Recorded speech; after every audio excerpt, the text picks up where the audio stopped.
الشیطان الرجیم بسم اللہ الرحمن الرحیم وبہ نستعین وهو خیر المعین وصلی اللہ علی سیدنا محمد وآلہ الطاہرین۔ اللهم صل على محمد وعلى محمد وعلى سیاست امیر المومنین علیہ السلام از نہج البلاغہ موضوع آپ کی خدمت میں پیش کیا جا رہا تھا۔ ہم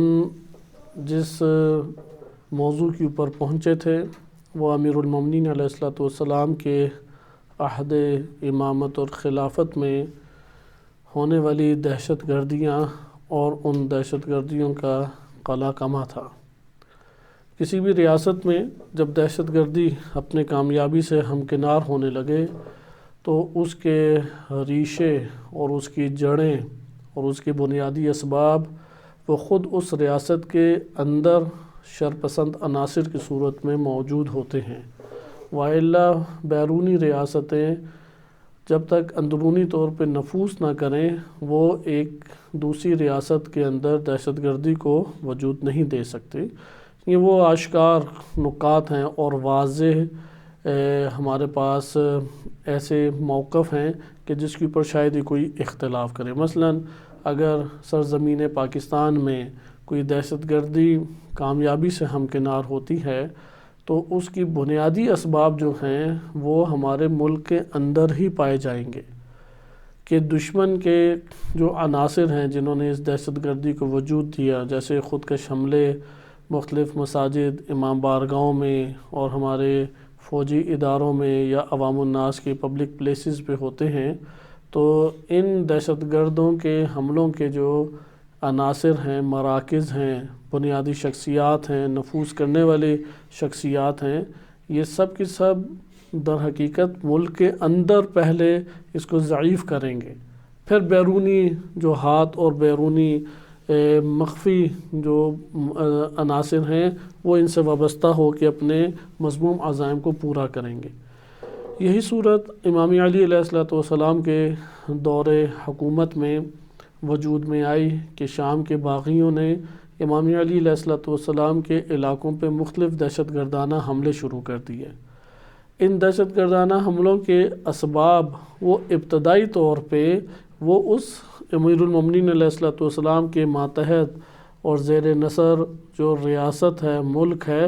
اسی میں اس کے ابتدائی آغاز پائے جائیں گے۔ مثلاً ان میں سے ایک سبب غفلت اور سستی ہے، ایک سبب عدم اطاعت امیر ہے، انہی میں سے ایک سبب ہے عدم بصیرت اور عدم شعور۔ یہاں تک یہ والا مسئلہ اس ٹائم اتنے بڑے پیمانے پہ پیش ہے، خود امام علی علیہ السلام ابھی 16 سال ان کی عمر مکمل نہیں ہوئی تھی کہ ضرب و حرب کے لیے امیر المومنین علیہ السلام نکل آئے، اور 18 سال 19 سال کی عمر میں جنگ بدر جیسی جنگوں میں حصہ لیا۔ لہٰذا امام علی علیہ السلام کی طولانی زندگی یا تو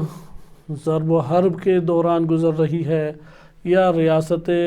مدینہ کے عنوان سے نبی صلی اللہ علیہ وسلم نے جو حکومت اسلامی قائم کی تھی اس کے مسائل کو دیکھتے ہوئے اور مختلف سازشوں کا سامنا کرتے ہوئے، اور اسی طریقے سے تبلیغات اور دین کی نشر و اشاعت، اسی دوران امام علی علیہ السلام کی حیات طیبہ گزری۔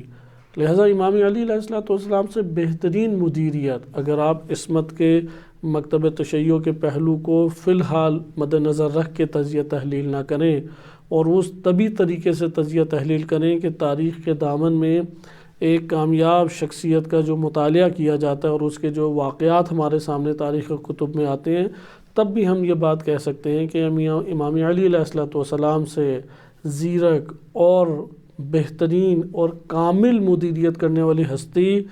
علم اور تجربے ہر دو کے لحاظ سے کوئی اور موجود نہیں تھی۔ لیکن اس کے باوجود آپ دیکھتے ہیں کہ اسباب ایسے ریاست کے اندر وجود میں آئے کہ آہستہ آہستہ وہ حکومت امام علی علیہ السلام کے ہاتھوں سے نکلتی چلی گئی۔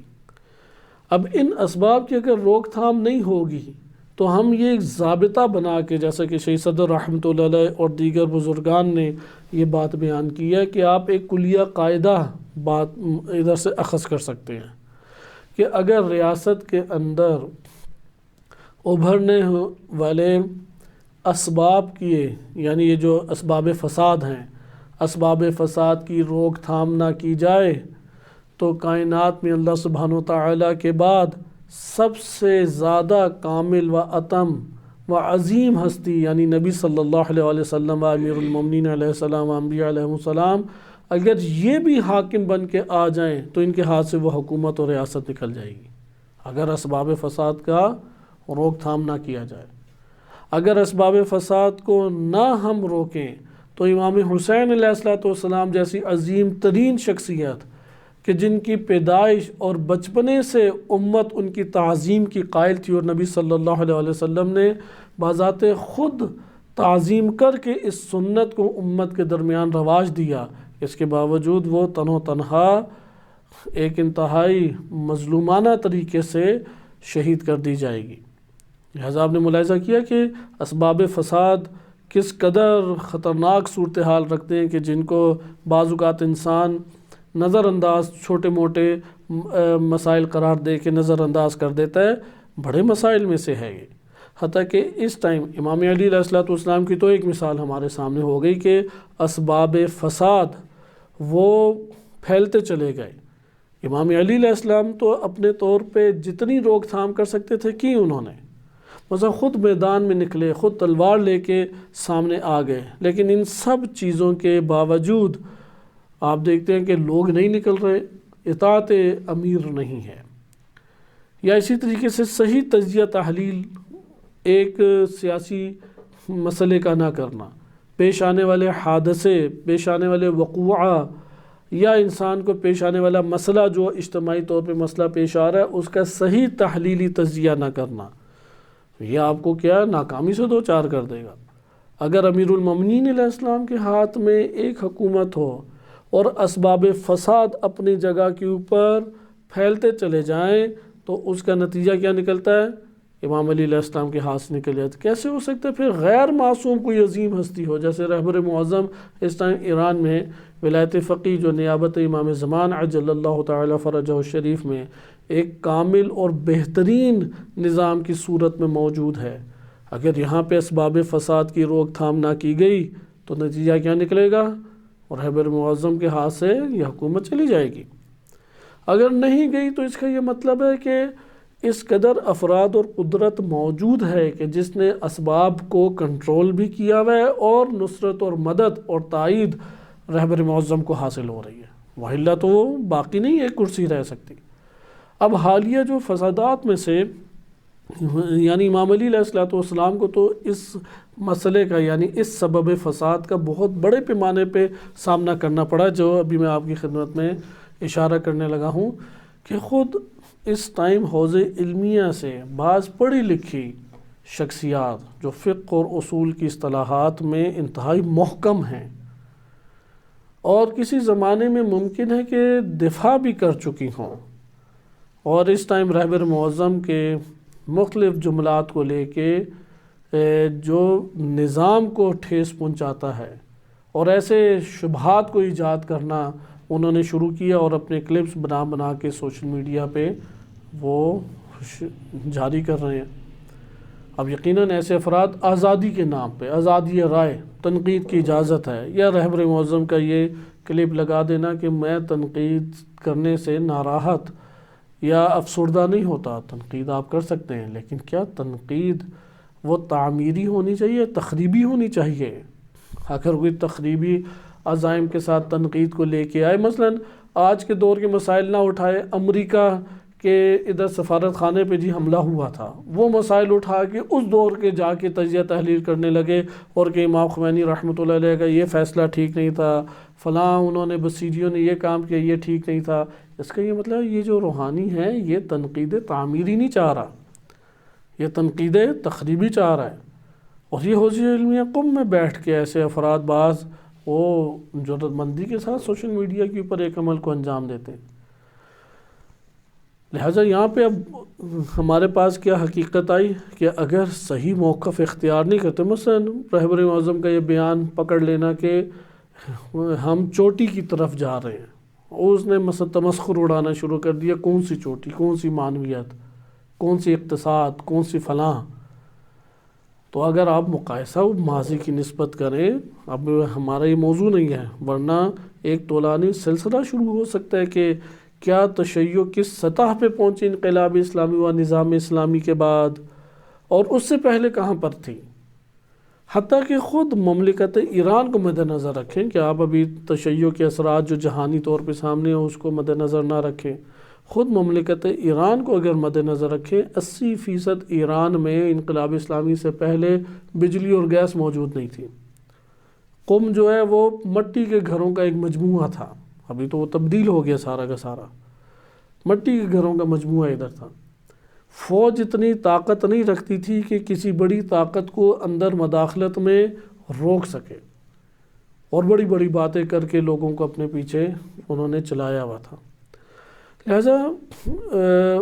خلاصہ کلام کہ اگر مسائل میں ایک ریاست گرفتار ہو اور ان ریاست کے مسائل میں سے کسی مسئلے کو اٹھا کے پروپیگنڈا روش کے تحت آپ اپنی گفتگو شروع کر دیں تو یہ دشمنوں کا ساتھ دینا ہے، اس کا روک تھام اس کی کرنا ضروری ہے، اس جڑ کو پکڑنا ضروری ہے۔ امام علی علیہ السلام کے دور میں بھی یہی ہوا ہے، ادھر جیسے حوزے کی بعض شخصیات کھڑی ہو جاتی ہیں اور وہ اپنی زندگی میں، آپ ان کے اگر حالات زندگی پڑھیں، وہ شروع سے ہی مسائل کا، یعنی مالیات، فقر کا پہلے شکار رہے،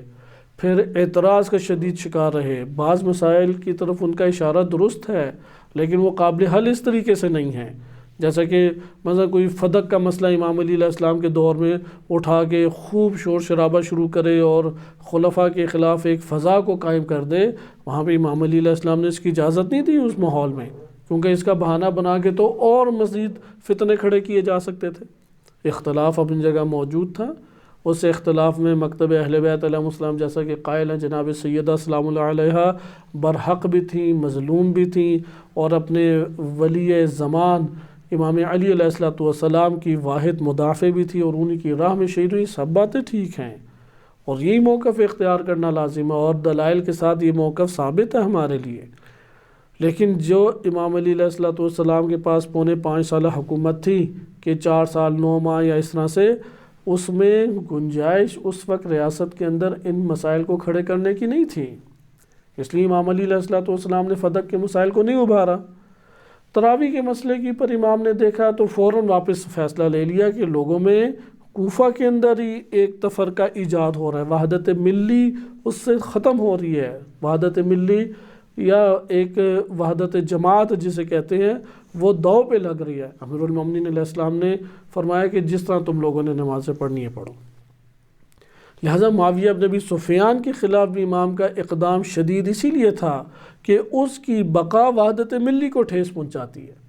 وحدت اسلامی و وحدت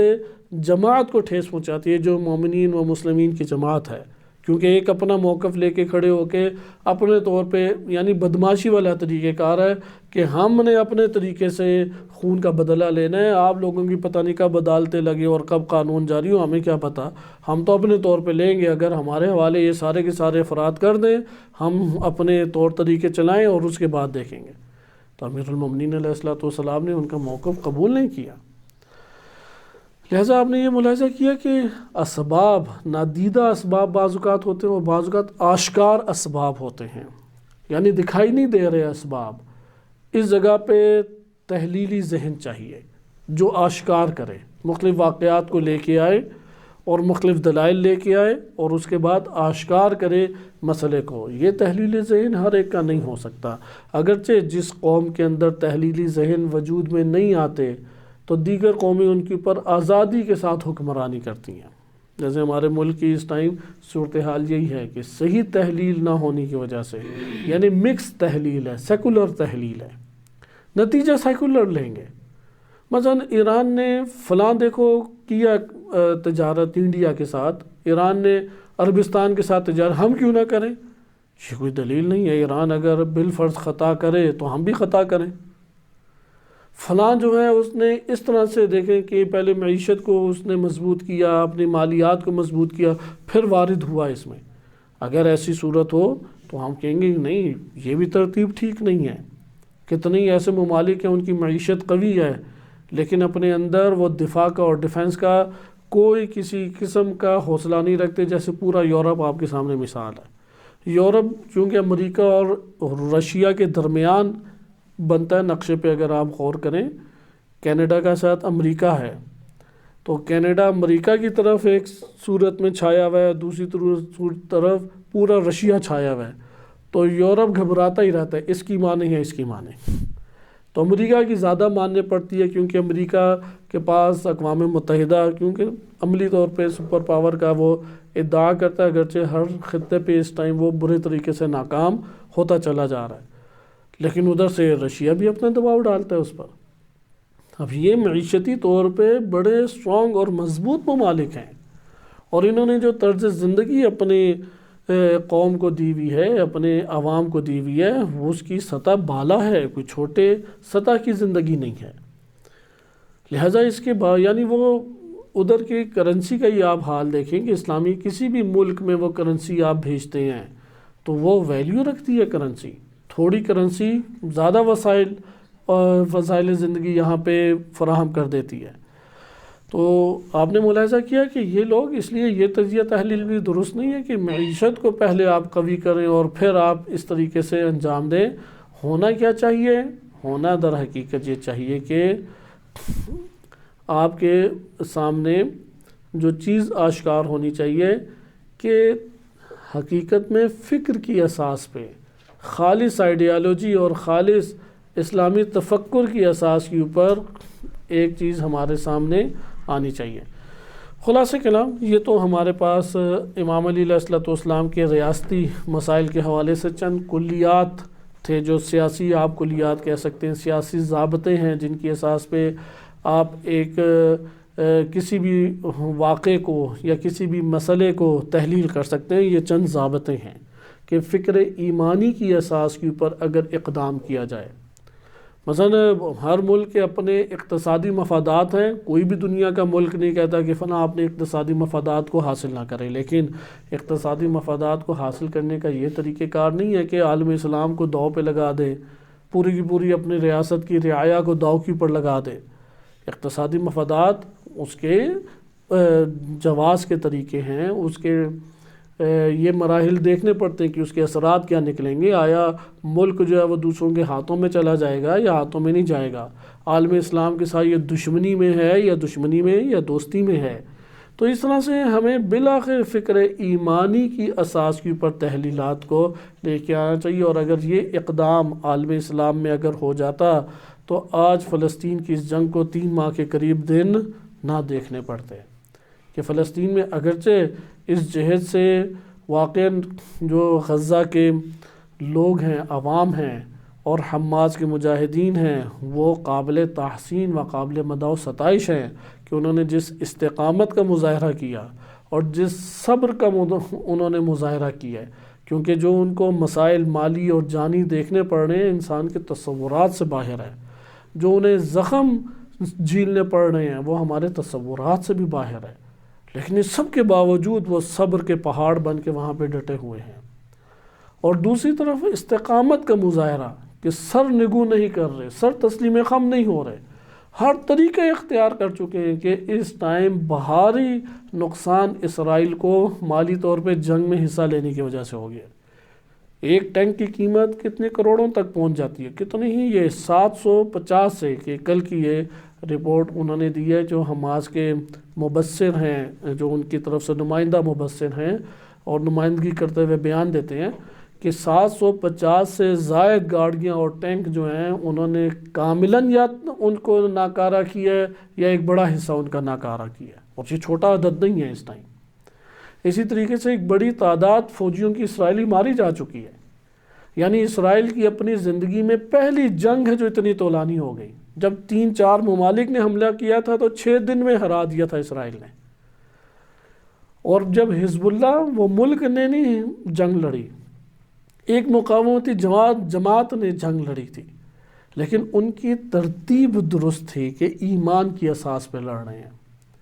ایثار دکھانا چاہتے ہیں، نفع کی خاطر نہیں، مفاد کی خاطر سارا کام نہیں تھا، مفاد کی خاطر وہ قدم نہیں اٹھاتے۔ اس ٹائم مفاد ہمارے اندر کی جڑوں کو کھوکھلا کر گیا. ہر فرد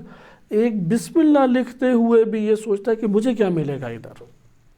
یہ تو سارا ادارہ اس کے ہاتھ میں آ رہا ہے، مال اس کے ہاتھ میں آ رہا ہے، تعلقات اس کے ہاتھ میں آ رہے ہیں، فلاں کو تو دیکھو بڑا آگے تک لے گئے، میں کہاں پہ بیٹھا ہوں. جہاں مفاد ہو وہاں پہ تو دشمن قابض ہوتا ہے. وہ تو اندر سے جب دل نہیں ملے ہوئے اگلے کو خریدنا آسان ہوتا ہے. لہذا ایثار کو انہوں نے وجود دیا، خلوص کو وجود دیا. نفع چاہتے ہیں اپنی قوم اور ملت کے لیے، نہ کہ فقط اپنے گھرانے کے لیے. لہذا 33 روزہ جنگ میں اسرائیل فرار کر کے 2006 میں حزب اللہ ایک مقاومتی گروہ کے ہاتھوں بھاگا. ملک نہیں ہے، ریاست نہیں لڑ رہی. اسی طریقے سے بھی آپ یہ دیکھیں کہ ایک مقاومتی گروہ حماس ہے. حماس مقاومتی گروہ ہے کہ جو ان اسلوبوں کے اوپر جنگ لڑ رہا ہے جو قرآن کریم نے ہمیں متعارف کرائے ہیں. یعنی وہ استقامت کا مظاہرہ کر رہا ہے، مقاومت کا مظاہرہ کر رہا ہے. مظلوم بننا پسند ہے، ظالم بننا اسے قبول نہیں ہے. اللہ کی خاطر لڑنا چاہتا ہے، اسلام کی خاطر لڑنا چاہتا ہے،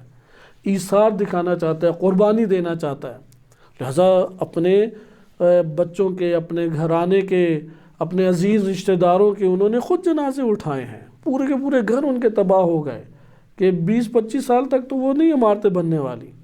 لیکن اس کے باوجود انہوں نے ایثار اور قربانی، اس سبق کو انہوں نے اس داستان کو تاریخ بشریت میں دوبارہ تکرار کیا ہے. اس کا نتیجہ دیکھیں، اس ٹائم ممالک نہیں لڑ رہے. ایک مقاومتی گروہ نے 3 مہینے کے قریب اسرائیل جیسی، جس کے پیچھے سارے جہان کی سپر پاوریں کھڑی ہیں، بھاری بھاری، ابھی $250 ملین سے اوپر، یہ بھی کل کی خبر ہے جو عربی میڈیا پہ چل رہی تھی، $250 ملین سے اوپر وہ مدد کر چکے ہیں امریکہ اس ٹائم. تو اس کے باوجود آپ دیکھیں کہ ہم ایک مقاومتی گروہ کو شکست نہیں دے سکے، کیونکہ اسرائیل اندر داخل ہو کے سرنگیں تلاش کر رہا ہے کہ کہاں سے یہ نکلتے ہیں. اپنے نظام میں کئی سرنگیں انہوں نے، مثلا 50 کلومیٹر انہوں نے سرنگ کو پکڑا، لیکن وہ ادھر سے آتے ہی نہیں تھے. انہوں نے ایسی سرنگیں بنائی ہوئی ہیں کہ بعض دکھاوے کی سرنگیں ہیں لمبی اور بعض حقیقی ہیں. حقیقی سرنگوں تک اسرائیل کی ابھی تک رسائی نہیں ہو سکی. وہ آتے ہیں شہر کے اندر بڑے گھیر کے، کیونکہ ان کا ایک بندہ جو ہے مارنا وہ ان کے لیے 100 کے برابر ہے، کیونکہ یہودی بائی برتھ ہوتے ہیں، اور پھر ان کے ایک بندے کے مارنے سے خوف تمام فوج کے اوپر طاری ہو جاتا ہے. تو اندر سے گھبرائے ہوئے، سہمے ہوئے افراد ہیں. لیکن آپ نے یہ ملاحظہ کیا کہ یہ حالات کیوں ایک فقط مقاومتی گروہ کو پوری جنگ لڑنے پڑ رہی ہے؟ پورا عالم اسلام کیوں ایک طرف خاموشی سے صرف تنقید اور مذمت اسرائیل کی کر رہا ہے؟ عملی میدان میں وارد نہیں ہو پا رہا. کیونکہ نہیں ہو پا رہا، اتنے ضعیف ہیں کہ نہیں ہو پا رہے. بنیادی وجہ کیا ہے؟ وحدت اسلامی نہیں وجود رکھتی اندر وہ عناصر فساد بڑے پیمانے پہ پھیلے ہوئے ہیں کہ جن عناصر فساد نے ان ریاستوں کو اور مسلمانوں کو ضعیف کر کے رکھ دیا ہے. وہ کھڑے نہیں مقابلے میں اسرائیل کے ہو سکتے. ہاں، یمن اپنے طور پہ دیکھیں، اس ٹائم ایک تو کئی 8 سالہ یا 10 سالہ جنگ ان کے اوپر سعودی عرب کی ہو رہی. معیشتی اعتبار سے وہ مضبوط ملک شمار نہیں ہوتا اور پسماندہ ممالک میں یمن کا شمار ہوتا ہے. لیکن جتنی رہی صحیح ان کے اندر قوت ہے، اس میں وہ فلسطین کے بھرپور ساتھ دے رہے ہیں. حزب اللہ بھرپور ساتھ دے رہی ہے فلسطینیوں کی. یعنی اس ٹائم آپ یہ دیکھیں کہ باب المندوب کے نام سے جو موجود ہے، وہاں پہ وہ جہازوں کو گزرنے نہیں دیتے. بحر احمر سے جہازوں کو، اسرائیلی یا اسرائیل کی مدد کرنے والے جہازوں کو گزرنے نہیں دیتے، بحری جہازوں کو. یا اسی طریقے سے دیکھیں کہ ادھر جب ایک احتجاج جو کل نکلا جمعے کے دن، اس میں 1 ملین سے اوپر، یعنی 10 لاکھ سے اوپر افراد نے شرکت کی. دنیا میں بڑے احتجاجات میں سے تھا. جمعے کے ایران میں بھی، پورے ایران کے اندر جمعے کے بعد احتجاجی جلوس نکلے اور دیگر کئی ممالک میں بھی نکلے، لیکن یمن میں سب سے زیادہ افراد تھے. اس طرح محسوس ہوتا ہے کہ وہ جو علامات ظہور امام زمان علیہ السلام ہے، اس کی ایک راہ ہموار ہوتی چلی جا رہی ہے، کیونکہ یمن اور یمانی کا بڑا کردار ہے. شام کے بعد جس کا روایات اہل بیت علیہ السلام میں تذکرہ آتا ہے، وہ یمن اور یمانی اور اس خطے سے اٹھنے والے افراد ہیں. خلاصہ کلام کہ اسباب فساد کا خاتمہ ضروری ہے. یہ جو ہم ایک تاریخ پڑھ رہے ہیں، اس تاریخ کے دامن میں ایک سبق کو لے کے آئیں. اپنی تھوڑی سی جزوی مدد کو پوری کی پوری مدد نہ سمجھیں کہ یار ٹھیک ہے پہلے بھی ہم نے ایک مدد کر دی تھی، مثلا پہلے بھی یہ فلاں ہم نے کام کیا تھا، وہ کام کیا تھا، کافی ہے اتنا دین کا کام. یعنی دنیا کے لیے اور پیٹ کے لیے جو کام کرنا ہے وہ شب و روز 10 12 20 گھنٹے کرنا ہے. لیکن دین کے لیے پورے سال میں 1 یا 2 دفعہ کچھ کام کر دیا تو وہ کفایت اکتفا اس کے اوپر کرنے لگ جائیں. اسباب فساد میں سے خود یہ ایک سبب ہے جسے کہتے ہیں سستی. دوسرا ہے غفلت. امیر المومنین علیہ السلام کو جن اسباب فساد کا سامنا کرنا پڑا اور یہی فساد کا سامنا آج مومنین کے گروہوں کو کرنا پڑ رہا ہے. ان میں بالا ترین اگر فہرست بنائے تو کس کی ہے؟ ایک ہے سستی. سست پڑ گئے، نہیں مانتے ہیں ساری باتیں، سمجھتے ہیں باتوں کو، نہیں نکلتے. یعنی جو وہ طبقہ جو سمجھتا ہے، ایک تو وہ طبقہ ہے نا جو بے شعور اور بے بصیرت ہے، اس کا بھی نام آئے گا. لیکن ایک وہ طبقہ ہے جو باتیں سمجھتا ہے لیکن نہیں کرنا چاہتا، سست ہے، کاہل ہے. زندگی کے دن اسی طرح سے گزر رہے ہیں، بڑھاپا لاحق ہو جائے گا اور اس کے بعد نا امید ہو کہ اس دنیا سے رخصت ہو جائے. سست اور کاہل ہے. اور دوسری طرف دشمن کو دیکھیں، اس نے ہمارے ہی اندر سے بندے کھینچ کے اپنے بندے بٹھا دیے اور ان کو بہترین اسٹوڈیو ان کے ہاتھ میں دے دیے ہیں، پوری دنیا کو تنگ کیا ہوا انہوں نے. اور ادھر ہماری پلاننگ دیکھیں، ہماری پلاننگ صفر کے اوپر پہنچی بھی ہے. دیگر اداروں کی صورتحال دیکھیں، دشمن نے ہمارے ملک میں خود سے طور طریقے نکال کے افراد بھی ڈھونڈ کے ادارے بنا کے انہیں دے دیے جو ان کی زبان بولتے ہیں، تفرقے کو مثلاً پھیلاتے ہیں، جہلا کو وہاں پہ لے کے آتے ہیں، ملنگ طبقے کو پالتے ہیں، ولایت کے نام کے اوپر غالیوں کو وجود دیتے ہیں، طرح طرح کے افراد. ہماری پلاننگ دیکھیں، وہ ایک کمرے کو چلانے کے لیے ابھی ہم آپس میں جڑنا ہمارے لیے مشکل. سستی ہے، اسے کہتے ہیں سستی، کہ ہمارا ذہن وہ دفتر میں تو اس طرح چلتا ہے جیسے ربورٹ سے بھی 4 قدم آگے ہیں، اور جب دین کی بات آ جاتی ہے تو اس طرح لگتا ہے کہ جیسے کوئی بالکل ہی ذہن سے فارغ جو ہے نا وہ بیٹھا ہوا جس کی عقل ہی نہیں کام کرتی، جسے کہتے ہیں بھولے بادشاہ بن کے نا بیٹھ جاتے ہیں. اس طرح سے اس کا رویہ ہمارے سامنے آتا ہے. اگر یہ صورتحال ہو تو دشمن حق رکھتا ہے کہ عقائیت کرے، ہم غلام اس کے ہمیشہ رہیں، کیونکہ ایک فرد کے جاگنے سے تو قوم آزاد نہیں ہوتی. قوموں کے اندر اکثریت کے جاگنے سے قومیں آزاد ہوتی ہیں. اس لیے ہم نے ملاحظہ کیا کہ سستی ایک بڑا عامل ہے. دوسرا عامل کیا ہے؟ غفلت. غافل ہے دشمن کی کارروائیوں سے، غافل ہے کہ کیا اس کے اندر رواج چیزیں پا چکی ہیں، فساد چیزیں پا چکی ہیں. صرف اپنے گھر کا دیکھ رہا ہے، اپنے شکم کا دیکھ رہا ہے، اپنے آپ کو دیکھ رہا ہے. یہ غفلت اسے بٹھا دے گی. غافل اگر دشمن سے ہم ہو جائیں تو دشمن بھی ہم سے غافل ہے. دشمن تو ہم سے غافل نہیں، وہ تو کام کر رہا ہے. ہم کیا ابھی کام کر رہے ہیں؟ ایک نوشتہ لانا، ایک چھوٹا سا میسج بنانا، ایک تحریر کو وائرل کرنا، وہ ہمارے بس سے باہر ہے. وہ فساد والی چیزیں نا امید ہوئے بغیر قوی امید کے ساتھ وائرل کرتے رہتے ہیں. اور ادھر ہماری طرف اگر نوعیت آ جائے تو آشکار ہوتا ہے کہ ہم میں یہ حوصلہ اور ہم میں یہ ہمت ہی موجود نہیں ہے. لہذا غفلت. تیسری چیز کیا ہے؟ بے بصیرتی. چوتھی کیا ہے؟ اطاعت امیر نہیں ہے، نگاہیں امیر پر نہیں ہے. الحمدللہ اس ٹائم ہمارے امیر امام زمان عجل اللہ تعالی فرجہ شریف کی نیابت میں رہبر معظم کی شکل میں موجود ہیں، اور رکھیں نگاہیں ان کی بات پر، ان کی گفتگو پر، ان کی تجزیہ تحلیل کے اوپر. وہ جو چاہ رہے ہیں اس کے مطابق قدم اٹھانے کی کوشش کریں، کیونکہ عالمی سطح پہ حق کی نمائندگی کرتے ہوئے یہ شخصیت ہمارے سامنے کھڑی ہیں. لہذا یہ اسباب غفلت ہمارے سامنے آتے ہیں. اسباب یعنی سستی ہے، غفلت ہے، عدم اطاعت ہے، بے بصیرتی ہے، بے شعوری ہے کہ ایک تحلیل صحیح مسئلے کی نہ کر پانا. مثلا یہ اسرائیل اور فلسطین جنگ کی صحیح تحلیل تک رسائی حاصل نہ ہونا. ذہن نے کبھی نہ سوچا نہ کام کیا تو فوراً تو خیال نہیں اٹھ کے آ سکتا. یا گلی محلے کے آپ افراد کے دائرے میں رہتے ہوئے ان کے موازین اور ان کے معیارات اور ان کے قاعدوں کے مطابق تحلیل کریں گے تو مادی ہی ہمارے پاس نتائج آئیں گے۔ لہذا تحلیل کرنے کے لیے ضروری ہے کہ ہمارے پاس قواعد الہی ہونے چاہیے، شخصیات الہی کے تجربات سامنے ہونے چاہیے، جیسا کہ یہ تاریخ آپ کے سامنے پیش کی جا رہی ہے۔ آج ہمارے پاس چونکہ وقت کی بھی کمی تھی اور موقع ہمارے پاس میسر نہیں تھا کہ ہم خرید بن راشد کے فتنے کو پڑھ سکیں، تو مختصر وقت میں ہم پڑھیں گے سفیان بن عوف اس کا فتنہ، کہ سفیان بن عوف کو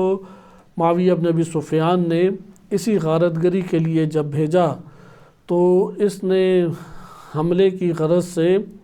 ہیت کے مقام کے اوپر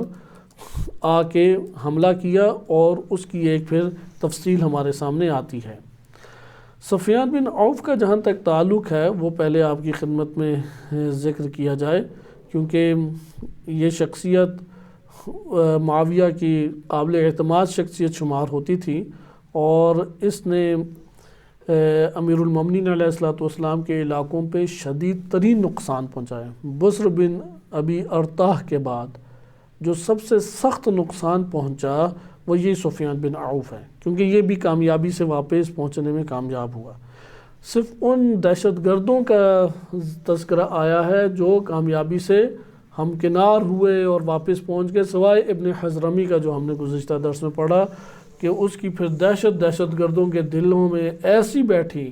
کہ جاریہ بن قدامہ رضی اللہ عنہ کا نام سنتے تھے تو وہ فرار کیا کرتے تھے۔ سفیان بن عوف جو ہے یہ 52 ہجری میں اس کی وفات ہے، یعنی معاویہ بن ابی سفیان کے 2 سال بعد، یہ تقریباً 2 سال نہیں، اسی کی زندگی میں غالباً اس کی وفات ہو گئی۔ جو العالم میں زرقلی نے لکھا ہے وہ میں آپ کے سامنے بیان کر دیتا ہوں۔ سفیان بن عوف الازدی الغامدی قائد صحابی، اس کے مطابق قائد یعنی قیادت کرنے والا امیر ہے اور صحابی ہے، من الشجعان الابطال، جنگوں میں بڑا بہادر اور بڑا کمانڈر رہا ہے۔ جنگوں کے کمانڈر ہر دور میں رہے ہیں، اس لیے خالی کمانڈر بننا اور خالی جنگجو بہترین بننا جس میں ایمان اور حق کے ضوابط موجود نہ ہوں تو اسے کہتے ہیں چنگیزیت، فرعونیت، کیونکہ وہ بھی اپنے طور پہ بڑے فتح یاب ہونے والے افراد میں سے تھے۔ لہذا دین اسلام کی نگاہ میں خالی میدان جنگ کا آپ جسمانی طور پہ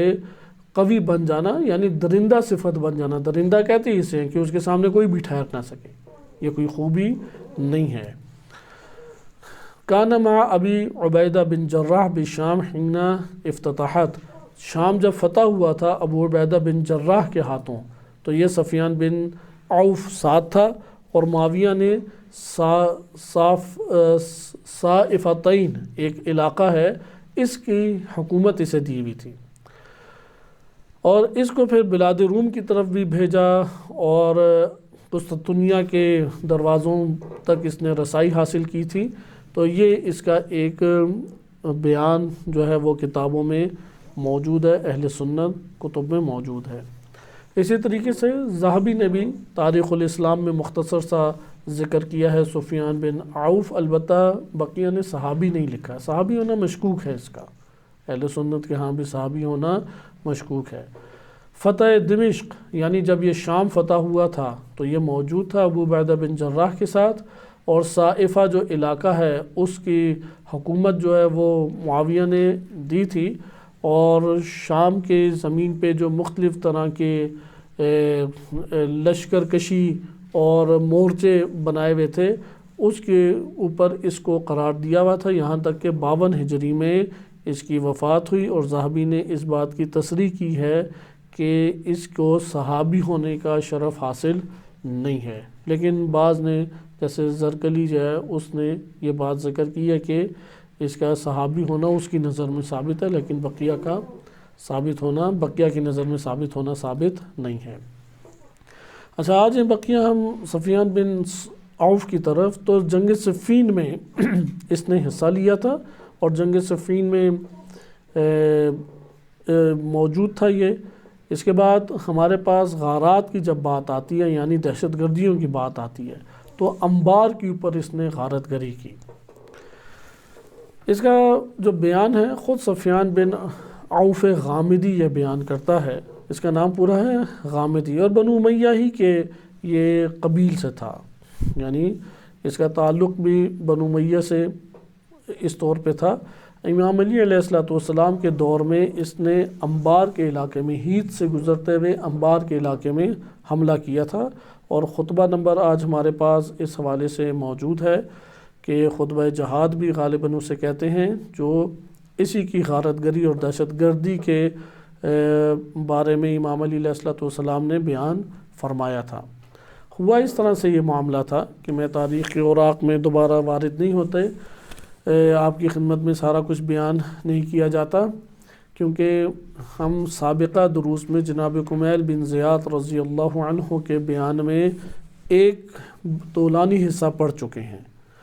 مختصر کر کے میں ذکر کرتا ہوں تاکہ ہم خطبے سے استفادہ کریں، اور اس طرح سے خرید بن راشد کا پھر اگلا ہمارے پاس آخری غارات کا موضوع رہ جائے گا، جس پہ یہ موضوع دہشت گردی کا ختم ہو جائے، اور پھر چند انشاءاللہ قواعد ہم دیکھیں گے سیاست امام علی علیہ السلام کے، اور یہ موضوع اپنے اختتام کو بتوفیق الہی پہنچ جائے گا۔ شام کا جو علاقہ تھا عراق کے ہمراہ، تو شام کا وہ بارڈر ایریا جس کے اوپر شام کے باغیوں نے معاویہ بن ابی سفیان نے قبضہ کیا ہوا تھا، اس بارڈر کے ساتھ جو پہلا شہر آتا تھا وہ ہیت کہلاتا ہے، اور ہیت کے پیچھے پھر تھوڑا سا فاصلے کے اوپر ابھی بھی یہ نقشوں میں یہی نام ہے، ابھی بھی انبار کا علاقہ آتا ہے۔ یہ علاقے ہیت اور انبار کے موصل کے قریب ہیں، یعنی موصل کا علاقہ اس دور میں الجزیرہ کہلاتا تھا، اس میں جناب مالک اشتر انہیں حاکم امام علی علیہ السلام نے فرمایا تھا۔ ہیت کی جگہ پر جناب کمیل بن زیاد کو حاکم قرار دیا تھا، اور انبار اس کے پیچھے تھا جس میں حسان بن حسان بکری موجود تھے۔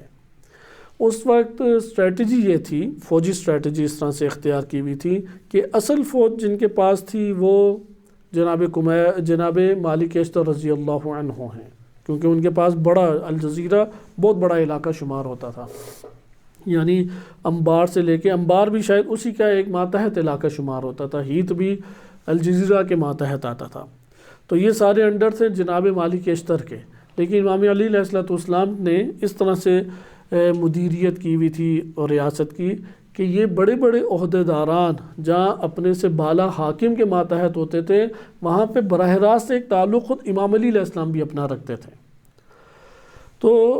اس مقام پہ کیونکہ یہ بارڈر ایریا ساتھ لگ رہا تھا شام کے باغیوں کا، اور خطرہ ہر ٹائم لگا رہتا تھا، اور یہ لوگ سازشی طور پہ چھپ چھپ کے آتے تھے، ٹولے بنا بنا کے آتے تھے، کوئی پروپیگنڈا کر کے بھاگ جاتا تھا، کوئی دہشت گردی کر کے بھاگتا تھا، کوئی خفیہ جو ہیں پیغامات وہ لے کے آتا تھا، تو ان سب کے اوپر نگاہ رکھنی پڑتی تھی۔ تو ان میں سب سے بڑا خطرہ کیا تھا؟ فوجی لشکر کشی کی تھی، رات کے ٹائم یا اندھیروں میں یا انجانے میں کہ بے خبر پا کے اچانک ایک بڑا لشکر اندر جنگ کے لیے حملہ کر دے۔ لہذا امیر المومنین علیہ السلام نے مالک اشتر رضی اللہ عنہ کو بھی ایک بڑا لشکر دیا ہوا تھا، اور جناب کمیل بن زیاد جو ہیت کا علاقہ تھا اس کے اوپر 6000 فوجی نے دیے ہوئے تھے، اور یہ 6000 فوجیوں کے ذمہ داری یہ تھی کہ جناب کمیل ہیت کے بعد کے جو علاقے ہیں وہاں پہ چھوٹی چھوٹی فوجیں رکھی ہوئی تھیں، 100 بندے 200 بندے 150 بندے اس طرح سے رکھے ہوئے تھے، بہت بڑی نہیں، ضرورت بھی نہیں تھی، کیونکہ ایک طرف جناب مالک اشتر ہیں وہ بڑے علاقے کی مدیریت اور حاکمیت کر رہے ہیں اور اس کو ہینڈل کر رہے ہیں، اور نیچے کے جو جھڑپیں ہو سکتی ہیں، آپ فوجی جھڑپیں کہہ سکتے ہیں، اس میں 6000 کا عدد آج کے اس جدید دور میں بھی چھوٹا عدد نہیں ہے۔ 6000 کی بٹالین کہیں پہ فوراً اٹھ کے نہیں جاتی، لیکن جناب کمیل کو ان خطرات کے پیش نظر 6 افراد کی بٹالین کمیل بن زیاد رضی اللہ عنہ کو دی ہوئی تھی۔ تو کمیل کا وظیفہ کیا تھا کہ اگر ہیت کو پار کر کے یا ہیت سے آس پاس جسے کہتے ہیں مضافاتی شہر یا مضافاتی علاقے، جیسے آپ مثلا پاکستان میں لاہور کو دیکھیں تو یہ گجرانوالہ، شیخو پورہ، یہ مضافاتی علاقے شمار ہوتے ہیں، اگر ادھر کہیں پہ دشمن سرایت کر جائے تو یہ فوراً اپنی اس بٹالین کو لے کے کمک کے لیے پہنچیں اور وہاں پہ دشمن کا خاتمہ کریں، اور اس وقت تک جو چھوٹی فوجیں ہیں مختلف شہروں میں تعینات کی ہوئی ہیں، وہ ان جگہوں پہ جھڑپوں میں مقاومت اس دیر تک کریں کہ جناب کمیل پہنچ جائیں، صحیح ہے، اس وقت تک دشمن کو روک کے رکھیں جسے کہتے ہیں۔ تو یہ بہترین اپنے طور پہ تدبیر تھی، اور اس کی وجہ سے ممکن نہیں تھا کہ ہیت اور انبار تک دشمن پہنچ جائے، کیونکہ بصر بن ابی ارطا بھی جب آیا تھا وہ بڑا طولانی سفر کر کے آیا تھا، وہ فوراً داخل نہیں ہوا تھا۔ فوراً داخل ہو تو یہ ہیت ہے سامنے، الجزیرہ جو موسل آج کے دور میں کہلاتا ہے، یا انبار ہے، ان علاقوں تک رسائی کے کسی کے بس کی بات نہیں تھی، بڑے لشکر ادھر موجود تھے۔ اب ہوا کیا، آئیں ہم غارات سے تھوڑا سا اس میں آگے پڑھتے ہیں کہ خود سفیان بن عوف غامدی یہ بات بیان کرتا ہے کہ دعانی معاویہ نے ایک دن مجھے بلایا اور کہا انی باعثک فی جیش کثیف، کہ میں تمہیں بھیجنے والا ہوں ایک بھاری لشکر کے ساتھ، صحیح ہے، ذی عدات و جلادت، کہ یہ جو بھاری لشکر ہے تقریباً 2000 کا لشکر اس نے بھیجا، یعنی اسلحے سے مسلح لشکر۔ فلزم لی جانب الفرات، تم نے فرات کے ساتھ ساتھ جانا ہے، کیونکہ آپ ابھی بھی اگر دیکھیں نقشے کو غور سے تو شام اور عراق کے بارڈر کے درمیان دجلہ بہہ رہا ہے، ترکی سے 2 دریا نکلتے ہیں، دجلہ اور فرات، پورے عراق کو سیراب کرتے ہوئے پھر کویت کے قریب بصرہ سے گزرتے ہوئے سمندر میں گر جاتے ہیں۔ اس لیے عراق چھوٹا ملک ہے لیکن پورا سیراب ان 2 دریاؤں سے ہوتا ہے، تو یہاں سے یہ دریائے فرات اور دجلہ بہتا ہے، تو یہ دریائے فرات ابھی بھی ادھر سے گزر رہا ہے، اور اسی جگہ کے اوپر آبادیاں، بڑی زرخیز زمین ہے، اور آبادیاں بھی چھوٹے چھوٹے گاؤں اس ٹائم موجود ہیں۔ تو معاویہ بن ابی سفیان نے کہا کہ تم نے جانب فرات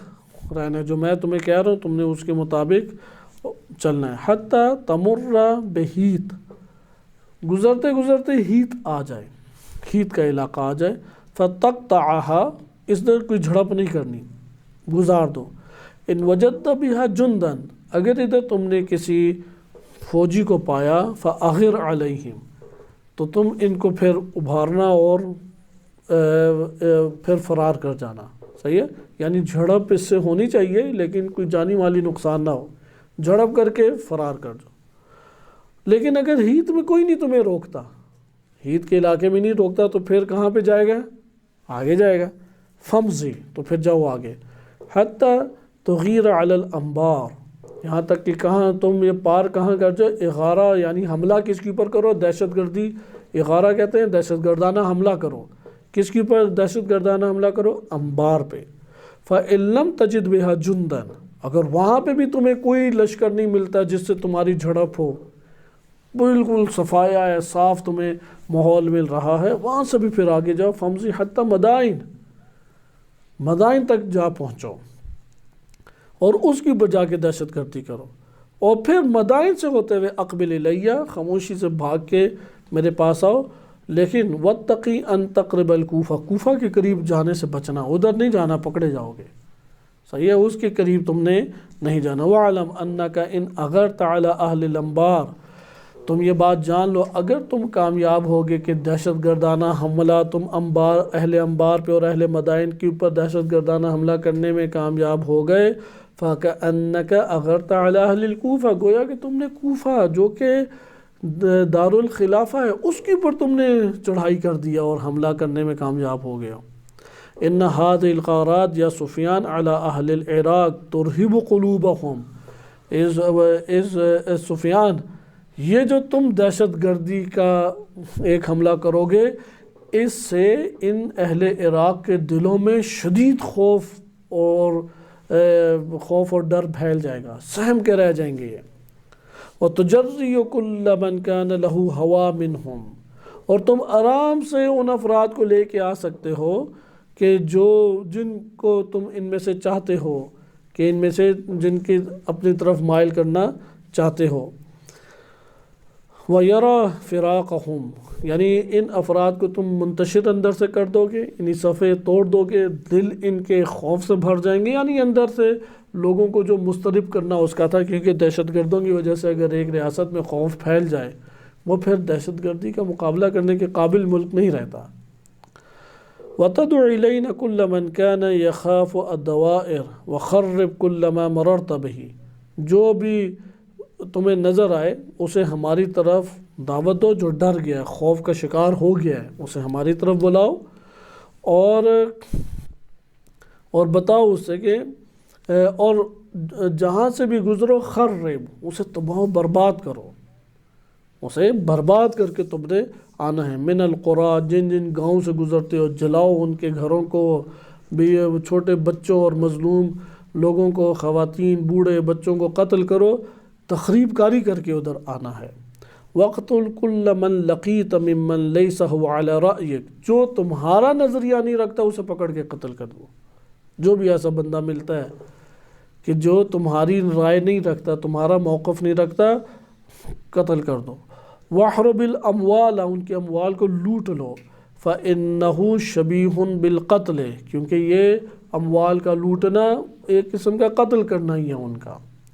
وَهُوَ أَوْجَعُ لِلْقُلُوبِ، اور یہ انتہائی دل میں تکلیف اور درد کو چھوڑ دیتا ہے جو اموال لوٹ کے جاتے اور گھروں کو برباد کر دیتے ہیں۔ تو خود سفیان بن عوف کہتا ہے کہ فَخَرَجْتُ مِنْ عِنْدِهِ، میں نکلا ان کے پاس سے، معاویہ کے پاس سے اٹھ کے آیا، فَعَسْكَرْتُ، اور وہی چھانی میں فوجیوں کو اکٹھا کیا۔ وقام معاویہ فی الناس خطیباً، معاویہ نے وہاں پہ خطاب کیا اور اللہ کی حمد بجا لانے کے بعد کہا کہ اما بعد ایھا الناس فانتدبوا مع سفیان بن عوف، اے لوگوں اٹھو اور ساتھ دو سفیان بن عوف کا کہ یہ جس محاذ کے لیے نکل رہا ہے۔ فإنہ وجہ عظیم،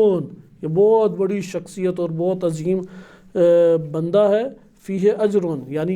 یہ جو کام ہے، یہ جس محاذ کے لیے نکل رہا ہے، یہ بہت بڑا کام ہے اور بہت عظیم محاذ ہے۔ فیہ اجر عظیم، اللہ نے اس میں بہت بڑا اجر رکھا ہے، تم لوگ اس جہادی دہشت گردی میں اس کا ساتھ دو۔ سریعۃ فیہ اوبتکم ان شاء اللہ ثم نزل قال فواللہ الذی، اس کے بعد وہ خود سفیان بن عوف کہتا ہے کہ سفیان بن عوف وہ بیان کرتا ہے کہ میں بھی لا الہ الا اللہ الا ہوا کہہ کے بس اٹھا، اور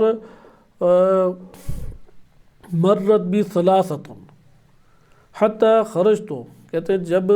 اٹھا تھا تو 3 بندے تھے، یہاں تک کہ جب میں نکلا ہوں محاذ کے لیے، خرجت فی 6,000، 6,000 بندے میرے ہمراہ تھے۔ ثم لزمت الشاطئ الفرات، اپنے امیر کی بات بہت مانتے تھے۔ معاویہ نے کیا کہا تھا؟ فرات کے کناروں سے چلتے ہوئے جانا، ہیٹ پہ پہلے حملہ کرنا، اگر مل جائے کوئی تمہیں لشکر، ادھر بٹالین مل جائے، دستہ مل جائے، فوجی دستہ، تو خوب بڑھ کے تم نے کیا کرنی ہے؟ جھڑپ کرنی ہے، یہاں تک کہ پھر انبار پہ کرنا ہے۔ اگر ہیت پہ نہیں ملتا سیدھا انبار داخل ہو، انبار میں اگر کامیابی حاصل ہو جاتی ہے پھر مدائن میں آ جاؤ، اور اس دوران تم نے کرنا کیا ہے؟ تخریب کاری کرنی ہے، گھروں کو اجاڑنا ہے، لوگوں کو قتل کرنا ہے جو تمہاری رائے نہیں رکھتے، خوف ایجاد کرنا ہے، جو خوف زیادہ ہو جائے پھر ہماری طرف اسے لے کے آنا اور وہ ہماری طرف آ جائے گا، اور لوگوں کے اموال لوٹ کے آنا، یہ قسم کا قتل کرنا ہے اور ان کی ہمیشہ کی تکلیف کا باعث بننا ہے جب تم اموال ان کے لوٹ کے آؤ گے۔ اب یہ بھی چلا فرات کی طرف سے، کہتے ہیں کہ فَأَغْضَضْتُ السَّيْرَ، کہ اس نے بھرپور طریقے سے تیز، اغضضت السیرہ، تیزی کے ساتھ چلتا رہا، رکا نہیں کہیں پہ بھی، کہتا ہے حتی امر بہیت، ہیت تک پہنچ گیا۔ اب ہیت میں ہونے کی نہیں چاہیے تھا جناب کمیل بن زیاد رضی اللہ عنہ کو 6,000 فوجیوں کے ساتھ، ادھر آیا غارات میں کہ 6,000، تبری اور دیگر کتب میں آئے کہ 2,000 کا لشکر سفیان بن عوف لے کے آیا تھا۔ فَبَلَغَهُمْ أَنِّي قَدْ غَشِيتُهُمْ فَقَطَعُوا الْفُرَاتَ فَمَرَرْتُ بِهَا وَمَا بِهَا عَرِيب، کہتے ہیں کہ میں پھر ادھر سے جب ہیت کے پاس سے گزر رہا تھا تو پھر اس طریقے سے اس نے آگے ذکر کیا۔ یہاں پہ ایک مسئلہ پیش آئے کیونکہ ہمارے پاس ابھی ٹائم کی کمی ہے، ورنہ یہ نیچے تک آپ کی خدمت میں بیان کیا جاتا کہ جو ذکر ہے ہوا یہ کہ جناب کمیل کو اطلاع ملی کہ کچھ جاسوسوں نے خبر دی کہ معاویہ بن ابی سفیان نے بعض افراد کو ایک ٹولے کو بھیجا ہے جو خفیہ طور پہ داخل ہونا چاہ رہا ہے اور وہ تدمر کی طرف موجود ہے، ہیت سے کچھ فاصلے کے اوپر، چند کلومیٹر کے اوپر، یعنی آپ کے 50-60 یا ایک دن کی مسافت کے اوپر یہ علاقے موجود ہیں، یا قرقیسہ کے مقام پہ، معذرت قرقیسہ اس دریا کے پار بنتا ہے، یہ دریا فرات بارڈر پر ہے، دریا کراس کرے تو قرقیسہ کا علاقہ موجود ہے۔ قرقیسہ کے علاقے پہ معاویہ بن ابی سفیان کے بندے ادھر موجود ہیں، تو قمیل بن زیاد نے سوچا کہ میں تیزی کے ساتھ جاتا ہوں اور جلد واپس آ جاؤں گا، اور امیر المومنین علیہ السلام کو خبر نہیں دی،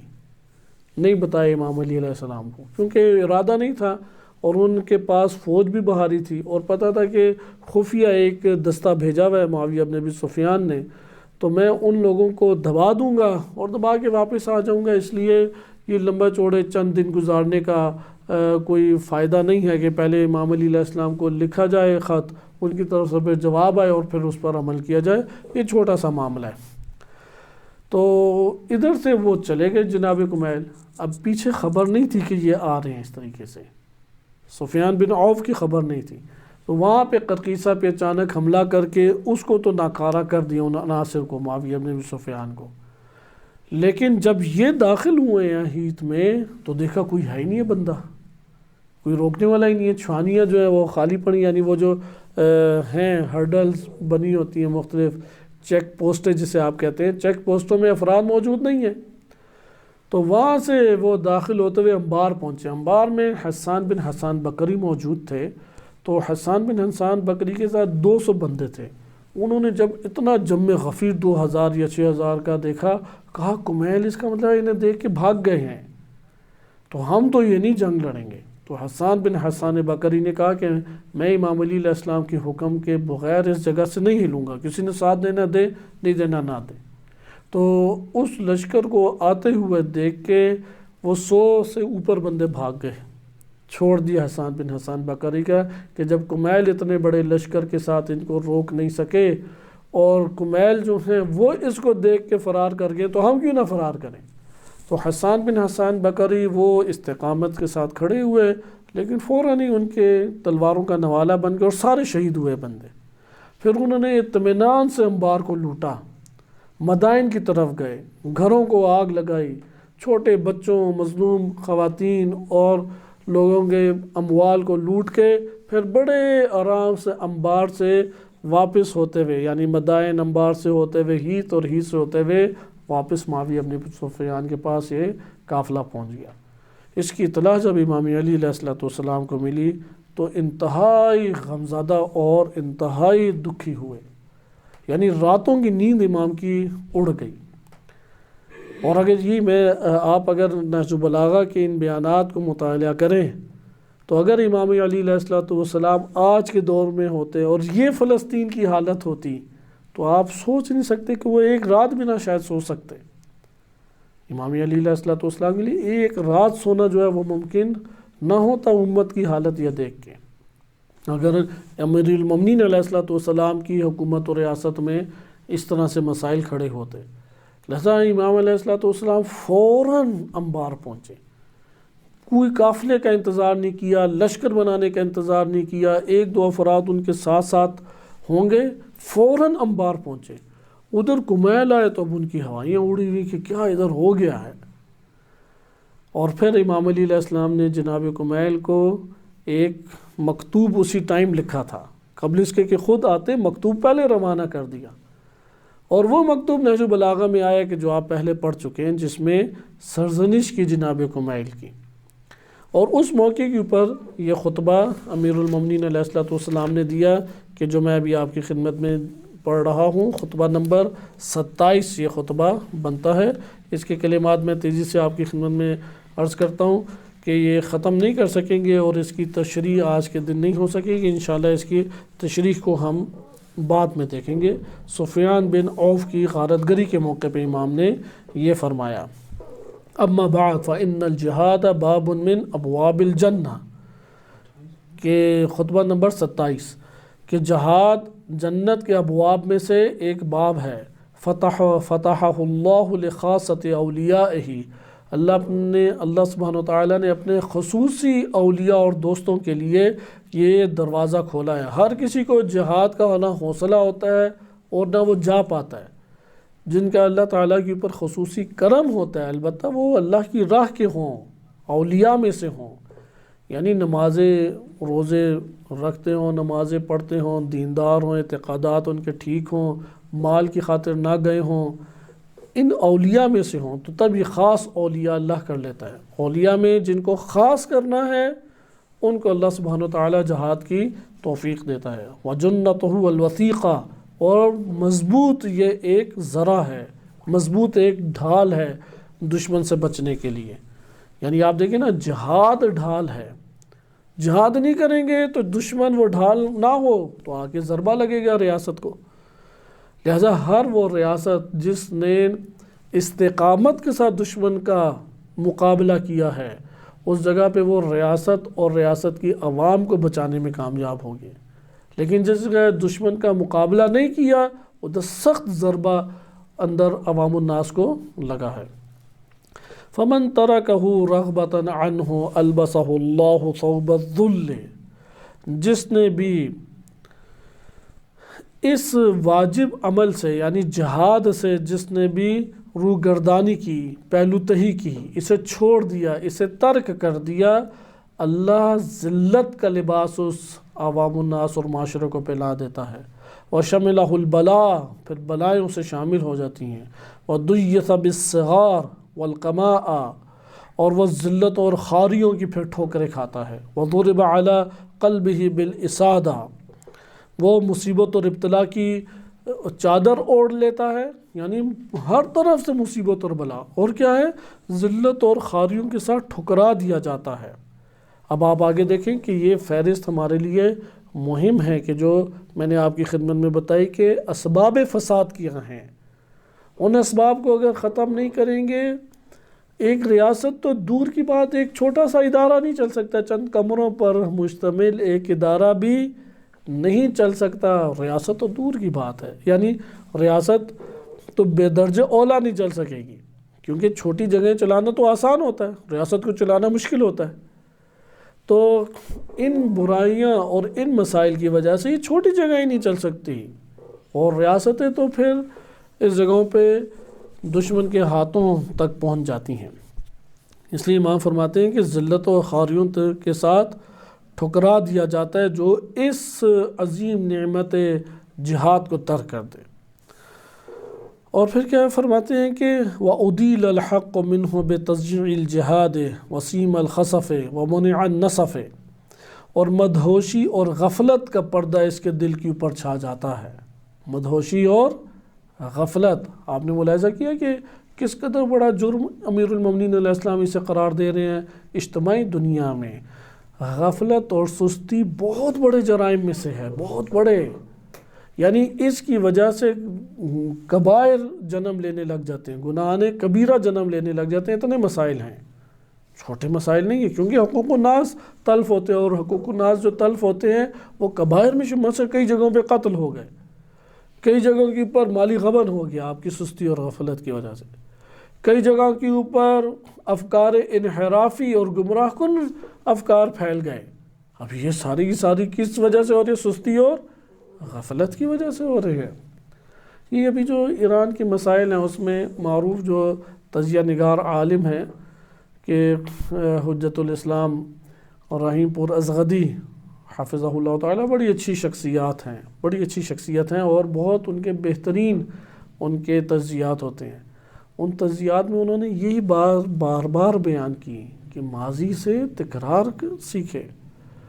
آخر کیوں منظم نہیں کرتے جو مالیات کا شعبہ ہے؟ کیوں غفلت اور سستی؟ پتہ ہے کہ ادھر سے نکلے گا، یہ ایک راہ نکل رہی ہے تو اسے بند کیا جائے۔ کیوں ثقافتی اور فرہنگی اور کلچرل امور میں سستی؟ کیوں فکر انحرافی کو نہ دبانے میں سستی؟ کیوں قیمتوں کو ہم اپنے طور پہ کنٹرول نہیں کرتے؟ سستی اور غفلت کے علاوہ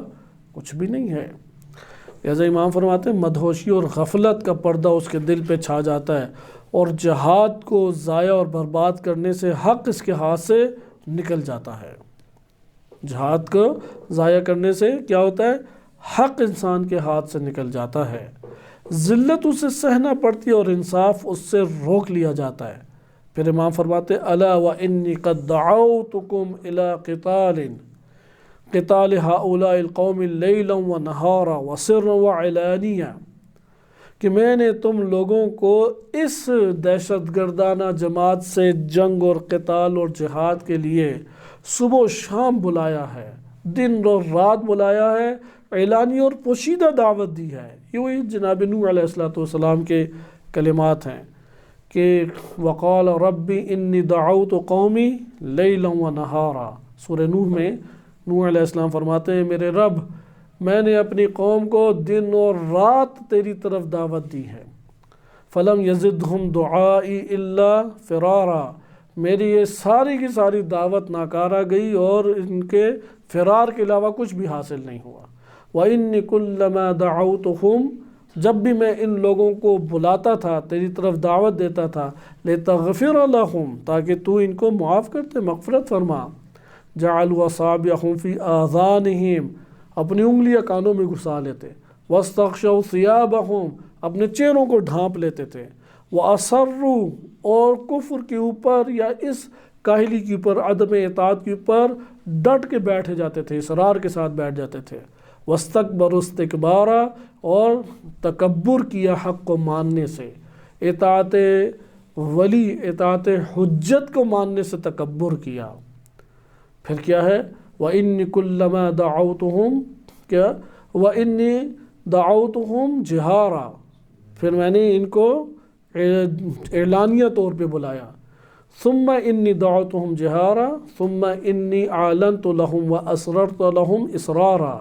پھر میں نے اعلانیہ بھی انہیں دعوت دی، پوشیدہ بھی، اصراری طور پہ بھی، سری طور پہ، مخفی طور پہ بھی بلایا، اعلانیہ طور پہ بھی بلایا۔ فَقُلْتُ اسْتَغْفِرُوا رَبَّكُمْ، میں نے انہیں کہا کہ تم لوگ اپنے رب سے استغفار کرو، إِنَّهُ كَانَ غَفَّارًا۔ نوح علیہ السلام کے کلمات سے امام علی علیہ السلام نے ادھر استفادہ کیا۔ اب امیر المومنین کے جملات دیکھیں، الا وانی قد دعوتکم، کہ لوگوں تنبیہ کر رہے ہیں، اعلیٰ تنبیہ کے لیے کہ ہوش کے ناخن لو اے لوگوں، انی دعوتکم الی قتال هؤلاء القوم، ان دہشت گرد قوم کے خلاف جہاد کے لیے میں نے لیلا و نہارا، دن رات تمہیں بلایا ہے، وسرا و اعلانیہ، اعلانا، اور پوشیدہ بھی بلایا ہے، اعلانیہ بھی بلایا، وقلت لکم، اور میں نے تم لوگوں سے یہ بات کہی تھی کہ قبل اس کی کہ وہ جنگ کے لیے بڑھیں تم ان پہ دھاوا بول دو، کیونکہ یہ لوگ جنگ نہروان کے بعد نہیں جا رہے تھے تو دہشت گردانہ حملے شروع ہوئے۔ معاویہ ابن ابی سفیان کو پتہ لگ گیا کہ امام علی علیہ السلام مسلسل انہیں ابھار رہے ہیں کہ صفین کی طرف چلو، لیکن یہ تیار نہیں ہیں، تو اس موقع سے فائدہ اٹھا کے دہشت گردانہ حملے اس نے شروع کی، اور اصل مقصد بھی خوف طاری کرنا اور ضعیف کرنا تھا ریاست کو، مال اور اسباب جان کے اعتبار سے، جانی اور مالی نقصان کر کے ضعیف کرنا ریاست کو، اور معاشرے میں خوف کی فضا پھیلانا اس کا مقصد تھا۔ لہٰذا امام فرماتے ہیں کہ میں نے تو قبل اس کے کہ وہ جنگ کے لیے تم پہ بڑھیں تمہیں کہا تھا کہ ان کے اوپر دھاوا بول دو، خدا کی قسم۔ یہ خطبہ ظاہراً ہے کہ جب وہ پہنچ گئے انبار پہ، یا ممکن ہے کہ خطبہ کوفہ میں ہی دیا ہو یہ امام نے، کیونکہ انبار پہنچ کے بھی امام علی علیہ السلام نے ایک خطبہ دیا تھا کہ اگر ممکن ہوا اگلے درس میں اس کو ہم پڑھیں گے۔ آگے امام فرماتے ہیں کہ خدا کی قسم جن افراد قوم پر، فواللہ ما غزی قوم قط فی عقر دارہم الا ذلوا، کہ خدا کی قسم جن افراد قوم پہ ان کے گھروں کی حدود کے اندر حملہ کر دیا جاتا ہے وہ ذلیل و خوار ہو کر رہتے ہیں، لیکن تم نے جہاد کو دوسروں پہ ٹال دیا اور ایک دوسرے کی مدد سے پہلو تہی کرنے لگے، اپنے آپ کو بچانے لگے، نکلتے ہی نہیں تھے، ایک دوسرے کی مدد ہی نہیں کرتے تھے، یہاں تک کہ تم پہ غارت گریاں ہونے لگیں، یہاں تک کہ تم کے اوپر غارت گریاں ہونے لگیں اور تمہارے شہروں پر زبردستی قبضہ ہوا، ملکت علیکم الاوطان، تمہارے شہروں پہ زبردستی قبضے کر لیے گئے۔ وَهَذَا أَخُو غَامِدٍ، هَذَا أَخُو غامد، غامد کون ہے؟ غامدی، ایک غامدی باہر بیٹھا ہوا ہے، سب کو پریشان کیا ہوا ہے، اور ایک اس دور کا، ایک آج کے دور کا غامدی ہے کہ اس کے ذہن میں جو آتا ہے وہ سمجھتا ہے یہ قرآن اور یہ اسلام ہے. اور ایک آج کے اس دور کا غامدی تھا سفیان بن عوف غامد، کہتے ہیں یہ غامدی قبیلے کا بندہ جو آیا، وقد وردت خیلہ الانبار، اور اس کے گھوڑ سوار سارے داخل ہو گئے انبار تک، کہ اس بنی غامدی کے آدمی سفیان بن عوف ہی کو لے لو، اس کی فوج کے سوار شہر انبار کے اندر پہنچ گئے. وقد قتل حسان بن حسان البکری، اور حسان بن حسان بکری کو قتل کر دیا، اور تمہارے محافظ سواروں کو سرحدوں سے ہٹا دیا، یعنی وہ بھاگ گئے. اور مجھے تو یہ اطلاعات بھی ملی ہیں کہ اس جماعت کا ایک آدمی مسلمان اور ذمی عورتوں کے گھروں میں گھس جاتا تھا اور ان کے پیروں سے کڑے اور ہاتھوں سے کنگن اور گلوبند اور گوشوارے اتار لیتا تھا، اور ان کے پاس اس سے حفاظت کا کوئی ذریعہ نظر نہیں آ رہا تھا، کیونکہ بندے سارے شہید کر دیے اس نے، سوائے اس کے کہ انا للہ و انا الیہ راجعون کہتے ہوئے صبر سے ہم کام لیں، یا خوشامد کر کے اس سے رحم کی التجا کریں. یعنی یا انا للہ و انا الیہ، یعنی دیکھنے والے افراد کیا کر رہے تھے اس ظلم و ستم کو، کہ خواتین سے ان کے زیور کھینچ رہے تھے، بالیاں کھینچنا، پاؤں سے ہاتھوں سے کنگن اور کڑے لے لینا، پازیب پاؤں سے کھینچ لینا، یہ سارے کے سارے امور انجام دے رہے، اور بقیہ یا انا للہ پڑھ رہے ہیں یا ان کی او بھگت خوشامد کر کے چاپلوسی کر کے اپنی جان چھڑانا چاہ رہے ہیں. یہ منظر سامنے آیا. امام فرماتے ہیں وہ لدے پھدے ہوئے پلٹ گئے، نہ کسی کے زخم آیا نہ کسی کا خون بہا. یعنی یہ اس 6000 کی طرف اشارہ ہے جو کمیل بن زیاد لے گئے تھے. کہتے ہیں کہ نہ کسی کو زخم آیا نہ کسی کا خون بہا، اور دشمن آ کے کامیاب بھی ہو گیا. اب اگر کوئی مسلمان ان سانحات کے بعد رنج و ملال سے مر جائے تو اسے ملامت نہیں کی جائے. یعنی یہ اتنا بڑا سانحہ ہے، اتنا بڑا سانحہ کہ اس کا غم لے کے کوئی مر جائے تو کوئی آپ کو تعجب نہیں کرنا چاہیے، کیونکہ مرنے کا ہی یہ مقام ہے. یعنی ٹینشن کی وجہ سے انسان کی ذہن کی نبض کوئی پھٹ جانی چاہیے، کوئی دل بند ہو جانا چاہیے غم سن کے، لیکن ادھر کسی کو رنج و ملال ہی نہیں ہے. کہتے ہیں میرے نزدیک تو ایسا ہی ہونا چاہیے تھا کہ کوئی ایسا بندہ ہی دکھائی دیتے جو غم کی وجہ سے مر چکا ہوتا ہے، بے ہوش ہو چکا ہوتا. العجب ثم العجب، یہ بڑا ایک خوبصورت بیان فلسطین اور غزہ کے مسئلے کے اوپر ایک انٹرویو لے رہے تھے، جو احتجاجات ادھر ہوئے ہیں، مظاہرے ہوئے ہیں مختلف نماز جمعہ کے بعد. تو بڑی اچھی ایک ایرانی جوان نے بات کی، کوئی مذہبی بہت پیچھے بیک گراؤنڈ نہیں رکھتا، لیکن اس کی بات کا اندازہ لگائیں کہ اس نے کہا کہ اگر خداوند متعال، مثلا ہم اگر انبیاء علیہ السلام کے واقعات دیکھیں تو انبیاء علیہ السلام کے واقعات میں سوال کیا جاتا ہے. مثلا امام حسین علیہ السلام شہید ہوئے تو مجھ سے اس دور کے فرد سے سوال نہیں کیا جائے گا کہ جب حجت الہی، جب فرزند نبی الزہرا شہید ہو رہے تھے تو تم کیا کر رہے تھے، تمہارا کیا موقف تھا، تم کہاں پر تھے؟ کیا اللہ تعالیٰ سوال نہیں کرے گا؟ وہ کچھ تو جواب دے گا نا کہ تم نے کیا کیا اس وقت جب حجت خدا اور فرزند رسول شہید ہو رہے امام حسین علیہ السلام. تو کہتے ہیں کہ آج کے دور میں جو بدترین طریقے سے غزہ کے اوپر بمبارمنٹ کر کے چھوٹے چھوٹے بچوں کو کہ 20,000 سے اوپر تعداد ہو چکی ہے ان کی، شہید کیا گیا ہے، تو اللہ تعالیٰ مجھ سے کم یہ تو سوال پوچھے گا تم جہاں پر بھی تھے تم کیا کر رہے تھے، تمہارا کیا موقف تھا؟ جو تم کر سکتے تھے وہ کیا تم نے. ممکن ہے کہ ایک مالی مدد کی ہوتی، ممکن ہے ایک مذمتی بیان تم نے جاری کیا ہوتا، ممکن ہے کسی ایک ایسی ریلی میں شرکت کی ہوتی کہ جس میں مذمت اسرائیل کی جا رہی ہے. تم نے کیا کیا اس مقام کے اوپر؟ اللہ تعالیٰ سوال کرے کیا جواب دو گے؟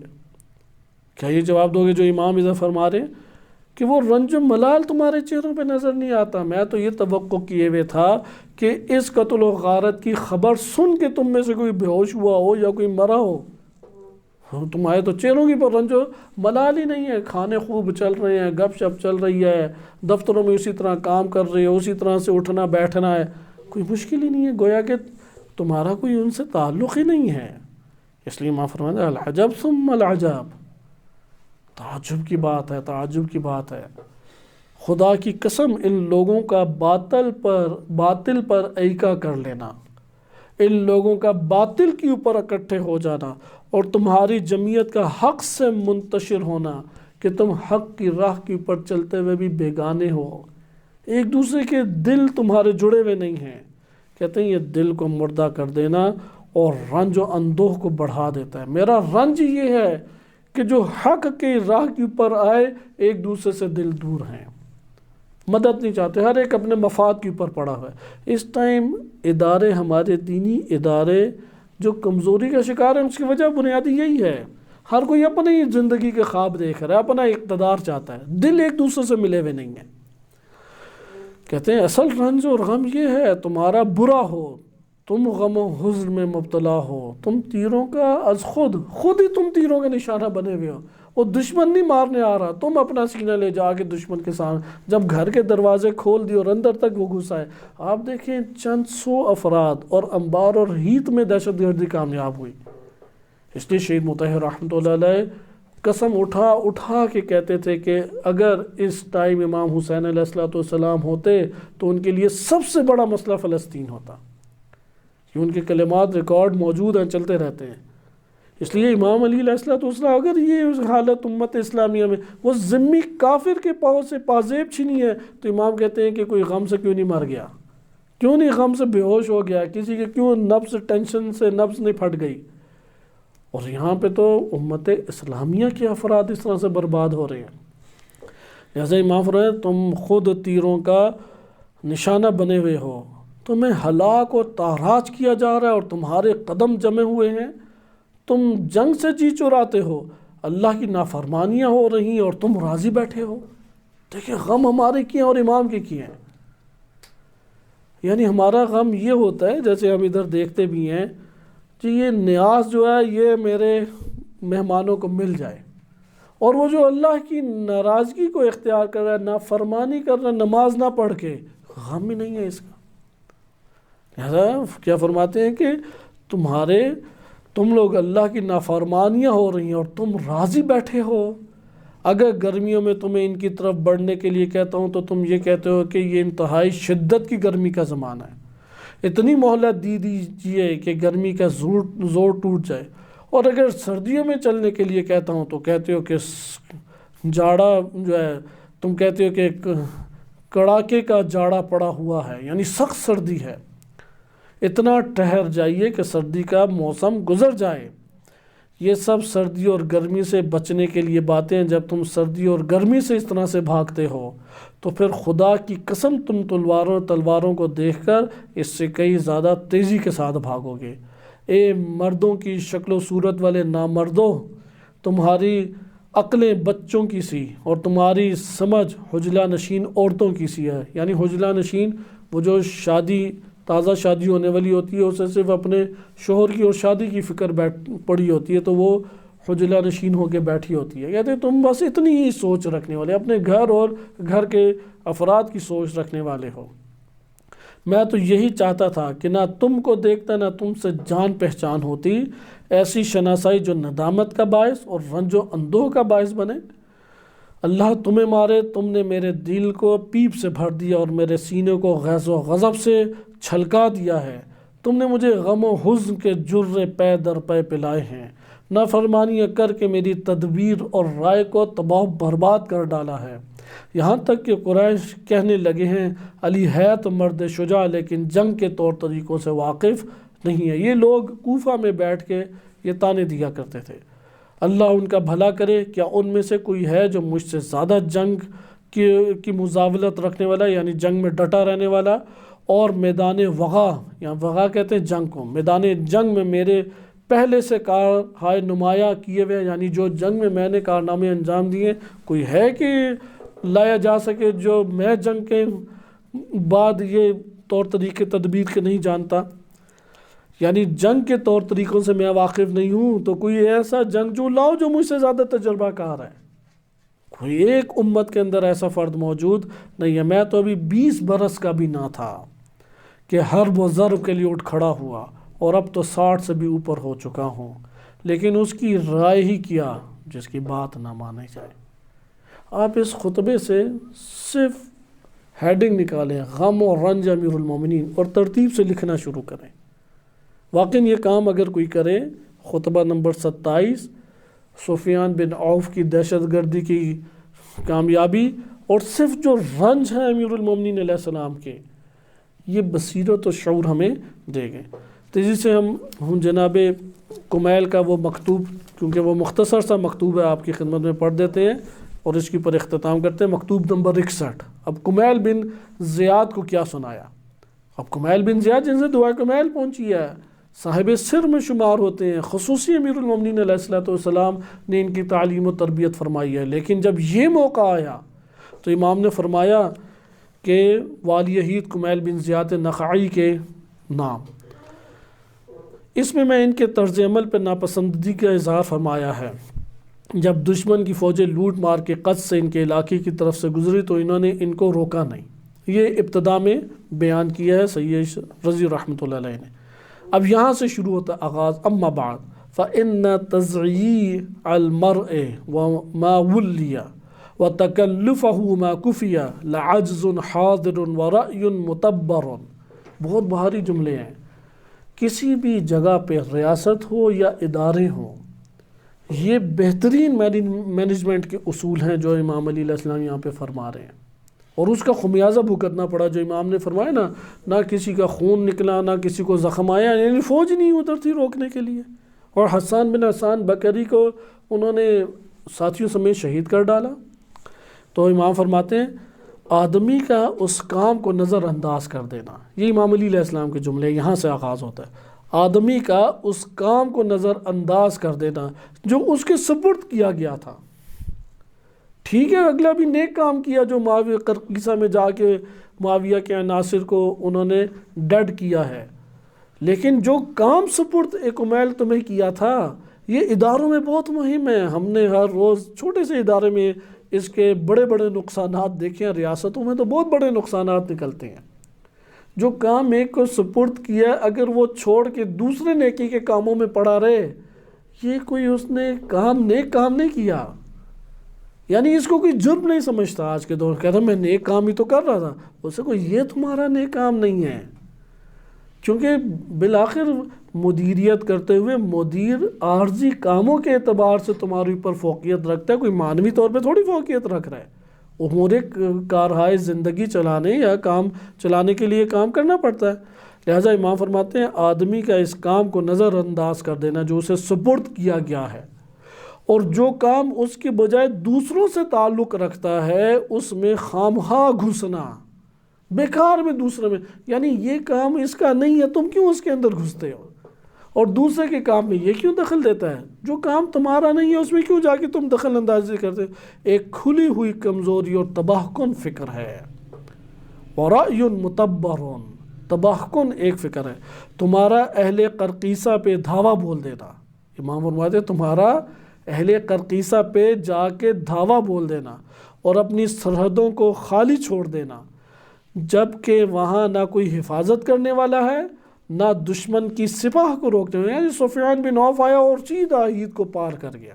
اور حسان بن حسان بکری تک پہنچ گیا اور پھر انہیں شہید کیا، تو انبار، مدائن، ہید، 3 شہر اڑا دی اس نے۔ تو امام فرماتے ہیں کہ دشمن کی سپاہ روکنے والا ایک پریشان خیالی کا مظاہرہ تھا۔ اس طرح سے تم اپنے دشمنوں کے لیے پل بن گئے۔ پل یعنی تمہاری اوپر ہی چڑھ کے یہ ادھر تک پہنچے ہیں جو تمہارے دوستوں پہ حملہ آور ہونے کا ارادہ رکھتے ہوں۔ اس عالم میں نہ تمہارے بازو میں توانائی ہے، نہ تمہارا کچھ رعب اور دبدبا ہے، نہ تم دشمن کا راستہ روکنے والے ہو، نہ اس کا زور توڑنے والے ہو، نہ اپنے شہر والوں کے کام آنے والے ہو، اور نہ اپنے امیر کی طرف سے یعنی میری طرف سے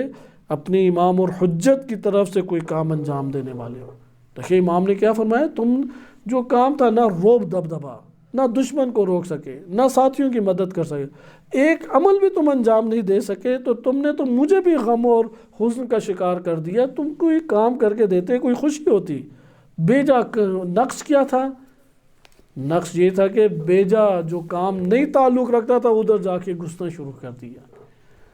لہذا یہ آپ نے ملاحظہ کیا کہ دہشت گردی کا ایک واقعہ انشاءاللہ اگلے درس میں حاضر ہوں گے اور خرید بن راشد کے فتنے کو ملاحظہ کریں گے۔ صلی اللہ علیہ سیدنا محمد وآلہ الطاہرین۔